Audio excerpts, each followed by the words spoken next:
Hi friends, welcome back to our channel. Friends, ఈ రోజు video చాలా ఇంట్రెస్టింగ్గా ఉండబోతుంది. అండ్ చూసిన ప్రతి ఒక్కరు కూడా లైక్ చేసి షేర్ చేసి మన ఛానల్ ఖచ్చితంగా సబ్స్క్రైబ్ చేసినట్టయితే ఇలాంటి ఇంట్రెస్టింగ్ వీడియోస్ పెట్టడానికి అయితే నాకు బూస్టప్గా ఉంటుంది. ఖచ్చితంగా మీరైతే వీడియో లైక్ చేయండి. ఒక 500 లైక్స్ అయితే ఇస్తున్నాను. అండ్ మన సబ్స్క్రైబర్స్ పవర్ ఏంటో చూపించండి. ఖచ్చితంగా అందరూ లైక్ చేయండి గైస్. అండ్ ఈ రోజు టాపిక్ వచ్చేసి మన pro kabaddi season 12లో southern dobbies అయిన తెలుగు టైటన్స్ వర్సెస్ తమిళ తలవేస్ మధ్య మ్యాచ్ జరిగితే ఎవరు గెలిచే అవకాశాలు ఉన్నాయి, గతంలో ఎవరు ఎక్కువ మ్యాచెస్ గెలిచారు, అండ్ ఈ సీజన్లో స్ట్రెంత్ అండ్ వీక్నెస్ ఏ విధంగా ఉంది, స్టార్టింగ్ 7 ఏ విధంగా ఉంది, అండ్ మ్యాచ్ జరిగితే ఎవరు గెలిచే అవకాశాలు ఉన్నాయి అనేది మనం ఇవాళ వీడియోలో అయితే తెలుసుకునే ప్రయత్నం చేద్దాం. మరి ఇంకెందుకు ఆలస్యం, let's start the our episode. Pro kabaddi season 5 నుండి సీజన్ 11 వరకు తెలుగు టైటన్స్ అండ్ తమిళ తలవేస్ అయితే 16 మ్యాచ్లు అయితే ఆడడం జరిగింది. అండ్ ఇందులో మనకి 9 మ్యాచెస్ అయితే తమిళ తలవేస్ అయితే గెలవడం జరిగింది. మిగతా 6 మ్యాచ్ల్లో మన తెలుగు టైటన్స్ అయితే గెలవడం జరిగింది. అండ్ ఒకే ఒక మ్యాచ్లో డ్రా అయితే జరిగింది. హెడ్ హెడ్ కాంబినేషన్ చూసుకున్నట్లయితే తమిళ తలవేసే మనకైతే ఎక్కువగా కనిపిస్తుంది, మనకైతే ఫేవర్గా ఎందుకు కనిపిస్తుంది అంటే ఆ టైంలో మన తెలుగు టైటన్స్ టీం అయితే సెటిల్ అవ్వలేదు. అండ్ తమిళ తలవేస్ టీం అయితే అడప సెటిల్ అయిన టీమే మనకైతే కనిపించాయి గతం సీజన్స్లో.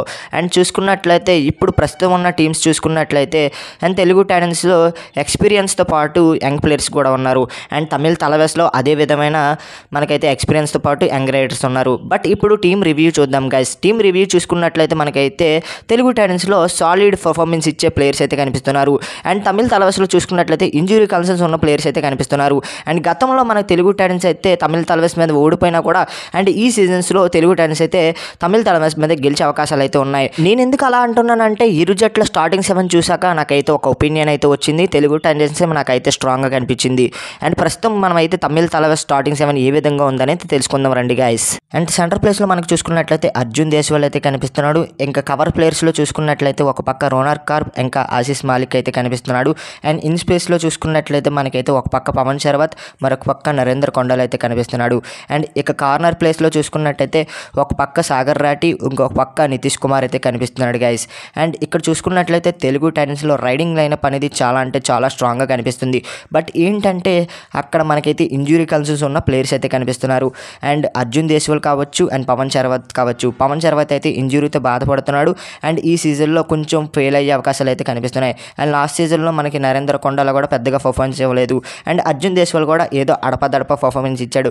అండ్ రైడింగ్ లైన్లో మనకు చూసుకున్నట్లయితే అర్జున్ దేశ్వాల్ ఏదో కొద్దిగా పర్ఫార్మెన్స్ ఇచ్చే అవకాశాలు అయితే కనిపిస్తున్నాయి తమిళ తలవేస్లో. ఇక డిఫెన్స్లో చూసుకున్నట్టయితే ఇరు కవర్స్ ప్లేయర్స్ కూడా మనకైతే ఎక్స్పీరియన్స్ అయితే కనిపించట్లేదు కాబట్టి అండ్ మనమైతే వాళ్ళని పక్కన పెడదాం. అండ్ కార్నర్స్ అయితే చాలా మంచి కార్నర్స్ అనే చెప్పొచ్చు. అండ్ డిఫెన్స్లో కార్నర్స్ అయితే చాలా అంటే చాలా బాగుంది. అండ్ డిఫెన్స్లో చూసుకున్నట్లయితే తమిళ తలవేస్ స్ట్రాంగ్గానే కనిపిస్తుంది.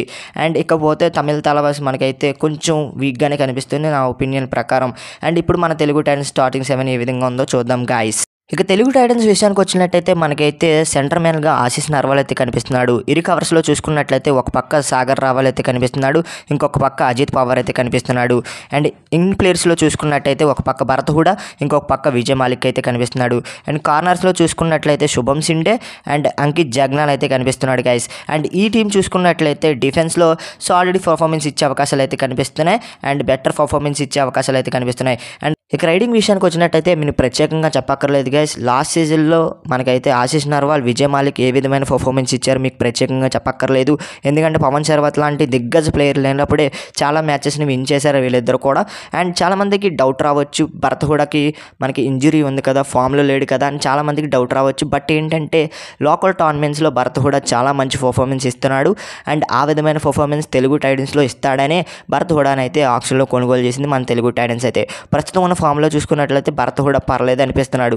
అండ్ ఈ టీం చూసుకున్నట్లయితే మంచిగా పర్ఫార్మెన్స్ ఇచ్చే టీం అని చెప్పొచ్చు అగేన్స్ట్ తమిళ తలవేస్ మీద పోల్చుకున్నట్లయితే డిఫెన్స్లో కొంచెం తడబడవచ్చు, కానీ రైడింగ్లో మన తెలుగు టైటన్స్ అయితే స్ట్రాంగ్గా కనిపిస్తుంది గైస్ నా ఒపీనియన్ ప్రకారం. అండ్ మీ ఒపీనియన్ అంటే కింద కామెంట్ సెక్షన్లో తెలపండి. అండ్ ఈసారి హెడ్ టు హెడ్ కాంబినేషన్లో తమిళ తలవేస్ ఎక్కువగా ఉన్న, బట్ ఇప్పుడు ఏంటంటే ఈ సీజన్లో దాన్ని సమానం చేసే అవకాశాలు అయితే కనిపిస్తున్నాయి. మరి మీరు అనుకుంటున్నారు కింద కామెంట్ సెక్షన్లో తెలపండి ఎవరు గెలిచే అవకాశాలు ఉన్నాయి అనేది. అండ్ వీడియో నచ్చితే లైక్ చేయండి, షేర్ చేయండి, మన ఛానల్ ఖచ్చితంగా సబ్స్క్రైబ్ చేసుకొని పక్కన వచ్చిన బెల్ ఐకాన్ అయితే క్లిక్ చేయండి. మేము ఎటువంటి వీడియోస్ పెట్టినా మీకు అయితే నోటిఫికేషన్ ద్వారా వస్తుంది. మరొక ఇంట్రెస్టింగ్ వీడియోతో తర్వాత కలుద్దాం. ఈ వీడియోకి 500 లైక్స్ ఇస్తున్నాను. అండ్ నెక్స్ట్ వీడియోతో తర్వాత కలిసి మేము కడిపి signing off. Bye friends, bye.